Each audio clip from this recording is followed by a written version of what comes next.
In this lesson, Chapter 9.4, we're going to take a closer look at smooth muscle. By the end of this lesson, you'll be able to distinguish between the structures and functions of multi-unit smooth muscle and visceral smooth muscle. You'll be able to compare the contraction and mechanisms of skeletal and smooth muscle cells. The contractile mechanisms of smooth and cardiac muscle are similar in some ways to those of skeletal muscles. However, the cells of these tissues have important structural and functional distinctions. Recall from muscle tissues that smooth muscle cells are shorter than the fibers of skeletal muscle, and they have single centrally located nuclei. Smooth muscle cells are elongated with tapering ends and contain thick and thin filaments, but these filaments are not organized into myofibrils. Therefore, smooth muscle cells lack striations and appear smooth under the microscope. Smooth muscle cells do not have transverse tubules, and their sarcoplasmic reticuli are not well developed. The two major types of smooth muscle are multi-unit and visceral. In multi-unit smooth muscle, the muscle cells are less well organized and function as separate units, independent of neighboring cells. Smooth muscle of this type is found in the irises of the eyes and in the walls of large blood vessels. Typically, multi-unit smooth muscle contracts only after stimulated by neurons or certain hormones. Visceral smooth muscle, or single-unit smooth muscle, is composed of sheets of spindle-shaped cells held in close contact by gap junctions. The thick portion of each cell lies next to the thin portion of the adjacent cell. Cells of visceral smooth muscle respond as a single unit. When one cell is stimulated, the impulse conducted over its surface may excite adjacent cells that in turn stimulate others. Some visceral smooth muscle also displays rhythmicity, a pattern of spontaneous repeated contractions. These two features of visceral smooth muscle, conduction of impulses from cell to cell, and rhythmicity, are largely responsible for the wave-like motion called peristalsis of certain tubular organs. Peristalsis consists of alternating contractions and relaxations of the longitudinal and circular muscles. These movements help mix the contents of a tube and push them along its length.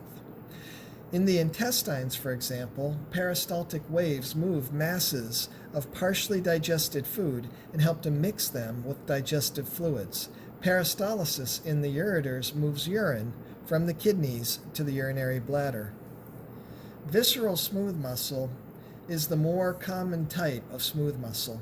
It is found in the walls of hollow organs such as the stomach, intestines, urinary bladder, and uterus. Most of the smooth muscle in the walls of these organs is of two thicknesses. The cells of the outer coats are oriented longitudinally, whereas those of the inner coats are circular. The muscular layers change the sizes and shapes of the organs as they contract and relax.